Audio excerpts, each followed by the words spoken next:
How likely am I to be featured in this video? Well, there it is, assuming the editor picked this scene. If they didn't, then I probably don't need to keep talking. Do you think PlayStation's strategy of staying quiet is working for them?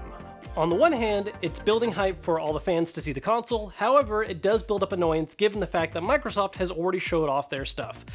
So this is something that a lot of people have been theorizing and talking about and saying whether or not it's the right move. Honestly, we're not going to know until they actually make a full big reveal, because that's going to be the time that we can really see whether or not the wait was worth the payoff. If they have a big event, which it sounds like we actually are going to be having one in early June, if they do a really big event that shows off a bunch of awesome games, announces some great features, shows the system off, and it is all super hype-inducing, then yeah, it was probably worth the wait. I mean, in some ways, it could actually be a huge payoff because you have Microsoft doing all these long-term announcements over time, and then here's PlayStation who drops one big bomb out of nowhere and takes all the hype away. That would be awesome.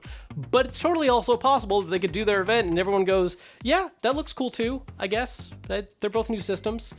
We just don't know until we actually get that reveal. So I think you can argue either way that right now it's to their benefit or to their detriment.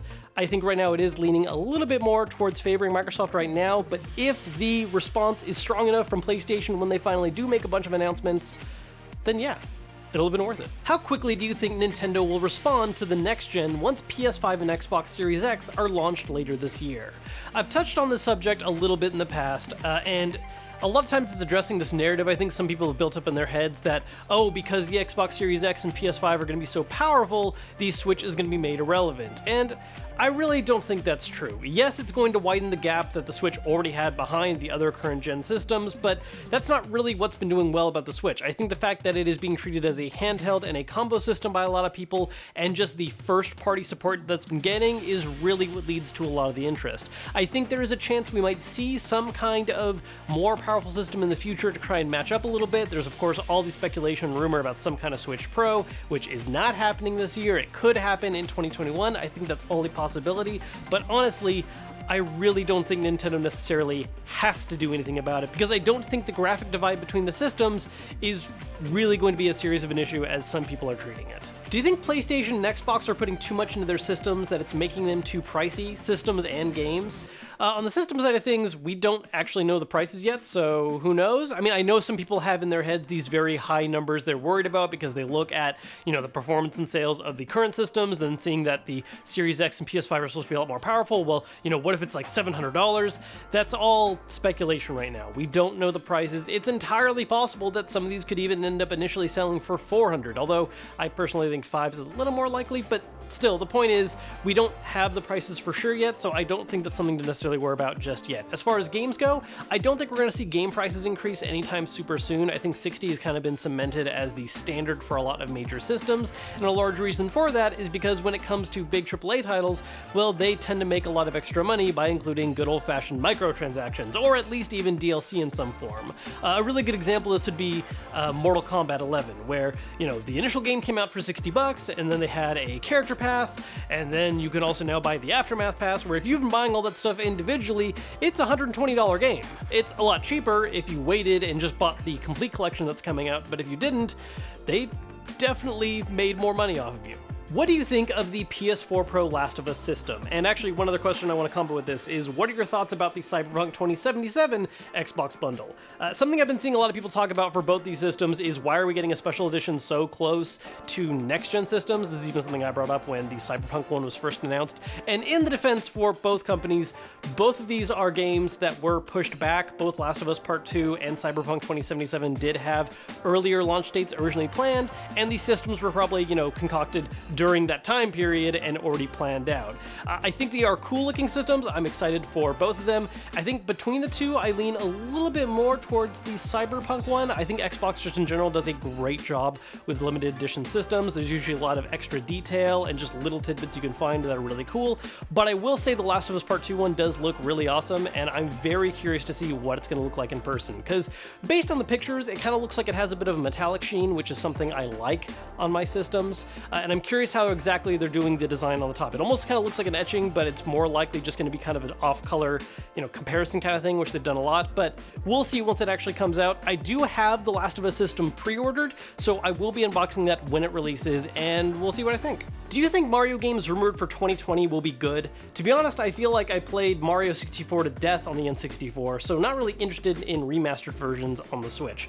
I am personally excited for them for the most part. I will say that for Mario 64 in particular, I admit I'm not quite as hype. I loved Mario 64 growing up, but it's not a game that I've necessarily held on to my nostalgia super hard for, and so it's one of those games that I go back and try to play every now and then, and I'm like, oh wow, this didn't age super great. I am a lot more excited though to go back to both Sunshine and Super Mario Galaxy, assuming those are the only games that are included in this kind of bundle that's been rumored and talked about. I love those later titles, especially Galaxy, so getting a chance to do it again on a modern system that's going to look even better, I'm definitely hype. If Shigeru Miyamoto and Reggie Fils-Aimé were to get into a physical tussle, who do you think would come out the winner? Is this really even a question? I mean, it'd be Reggie, right? Like, Reggie would just straight up body Miyamoto. I mean, I don't want to ever see that happen. I don't want to see that fight happen, but, I mean, just look at them. Reggie would win. What's the best story you've experienced in a video game? Why did it stick with you, and what about it would you like to see more games do?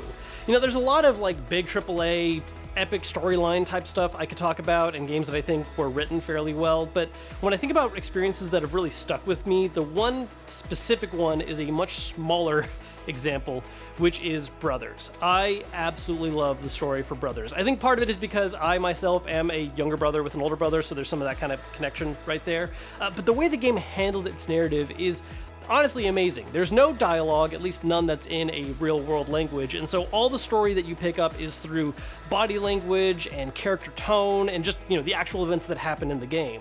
But part of it that I really fall in love with, and I'm just a total sucker for whenever this happens in a game, is how well it incorporates its storytelling aspects into the actual gameplay. The gameplay serves as a part of how you experience the story. I don't want to go full in depth on how that all works because I think it's an experience that's better to have firsthand, but the very simple aspect of it is that basically one half your controller plays one character, the other half the controller plays the other, and the way that's incorporated in some story beats is honestly genius. I love it, and I would love to see more games incorporate gameplay directly into story like that. What last-gen game would you like to see come to the Switch? I'm dying for a Titanfall 1 port. I would love Titanfall 1, although honestly, if possible, I would just take 2, because I like 2 a lot more. I feel like I had a different answer for this question when I first read it, but then due to some recent news, I can't get one idea out of my head, which is having the Scott Pilgrim beat-a-bump game come back. There was this kind of light tease from Ubisoft recently that either someone was just messing around on their Twitter, or it actually is them trying to tease a future announcement that Scott Pilgrim could possibly be coming back. If you're not familiar with this whole situation, there was a beat-em-up video game based on the Scott Pilgrim movie, as well as having elements from the graphic novel, and it was amazing, but then it was removed from digital storefronts, and it was only available digitally, so there is no way to get the game if you didn't buy it way back when. And even if you did buy it before, if you don't still have it installed, there's some extra hoops you have to jump through just to be able to download it again. I would absolutely love to see that game make a comeback. I think it would find a great home on the Switch. I mean, honestly, it should just come out on all platforms possible. This might just be a dream that never actually happens. I mean, I always talked about it like it was never going to occur, but this latest tease on Twitter is really getting my hopes up, and I really hope Ubisoft's not messing with me, because that would just break my heart. They've already done enough with Splinter Cell. Don't rub in extra problems. How do you deal with having multiple Switch consoles, or just use one as your main one? I do use 2 different Switches. I use the Switch Lite as my primary system. I just like playing handheld and actually find the Switch Lite to be a little more comfortable. I like the buttons on it. I just like the overall size and everything of it more. So that's the main one I play on. I do, however, use my regular Switch in the dock whenever I want to do any kind of docked gameplay, which usually isn't actually because I want to play a game in docked mode. It's because I want to play a game where I can really only play in docked mode. Stuff like Ring Fit, if I want to do any kind of multiplayer games like Mario Party, Smash Brothers, whatever, those are the times that I use my regular Switch that's docked. Otherwise, the vast majority of time, I am playing on the light and handheld mode. And funny enough, even though we're in quarantine and I'm home all the time, I'm still using the Switch Lite in portable mode more so. I'll have something on the TV in the background or something, but I'm really not playing docked a lot, even though I'm stuck inside most of the time. Go figure. Ketchup or mayo? I hate both. If I had to pick one though, ketchup, because my hatred and disgust for Mayo is endless. Including rumored and unannounced titles, what are your most anticipated games for Switch this year? So I am a really big RPG guy. I mean, I play a lot of different genres. I like fighting games, I like platformers, I like a lot of stuff, but I love RPGs. So the Xenoblade Definitive Edition coming out in less than a week's time from when this video goes live is definitely one of the games I'm most looking forward to. I'm also very excited for Bravely Default 2 coming out on the Switch later this year as well. As far as non-RPG stuff, there's a lot of the kind of initial games they announced for the Switch that have been kind of nebulously coming out eventually, like Bayonetta 3, Metroid Prime 4. I'm super excited for those as well, but definitely most excited for the RPG stuff like Bravely Default. More of that, please. What games have you been playing a lot of right now? So I got through all the kind of recent releases. I played a bunch of Doom, Animal Crossing, all that stuff that came out. And then to kind of just fill some of the quarantine time and start working through my backlog, of all things, I've actually been playing a lot of Assassin's Creed. Just a lot of Assassin's Creed. It started off with me playing Odyssey because when I first played it, I started it and I think I was just so burnt out on open world games at the time that I just didn't really give it its full fair chance.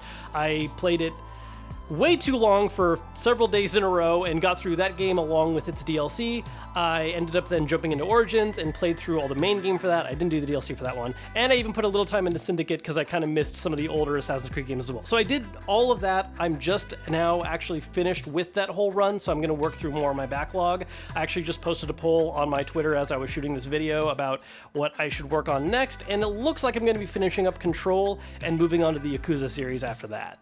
What do you think of remakes instead of new titles for franchises? Tony Hawk's Pro Skater 1 and 2 collection, Final Fantasy 7 Remake, Resident Evil, etc. So I was actually thinking of doing a full video on this whole thing because we are having a lot of remakes this year, not just HD ports, but like actual remakes, which is something I do appreciate.